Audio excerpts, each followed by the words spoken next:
ئەمە خەرچی ناحیەی بجیلین قەزای ئاکرێ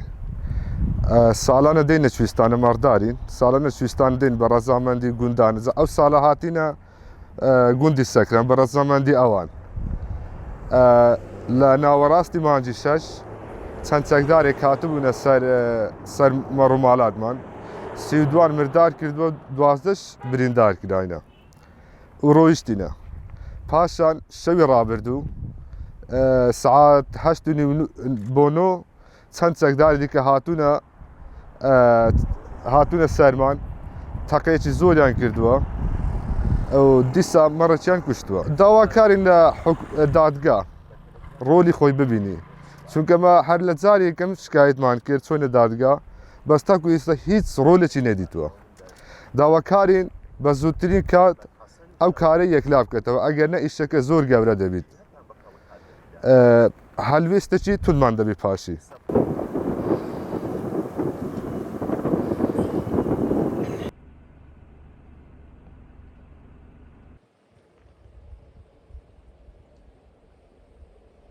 لە ناوەڕاستی شەش ئەیوە شەش ئەمە هاتینە کوێستانن لەبەر خاتی ئەو مەڕەی بەڕەزەمەندیە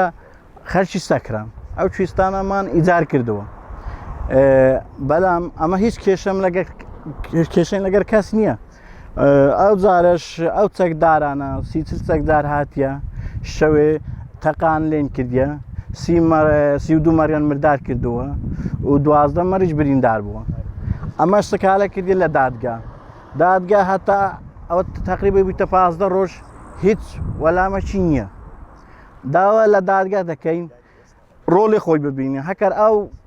ئەو ئیشەی چارەسەر نەکە ئەو کێشە زۆر گەورە دەبیتن وەلامەکی توندین هەیە لەو ئیشەی ئەوە دووشەوە حکوومەتی بڕیاریدایەک و چەکدار چەکی بێمەولە دەست نەدەدێ بەڵام ئەوە لە ناحیەی سکتان ڕاتێن بە چەکی خۆ بە تەونگەوە لە چەند سەیتەران دەربازە بن تەقەی لە مەڕەی دەکەن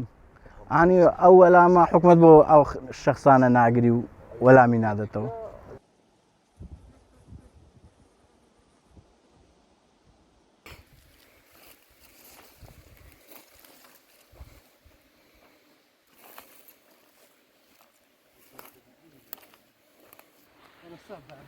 هاتي لقشمة.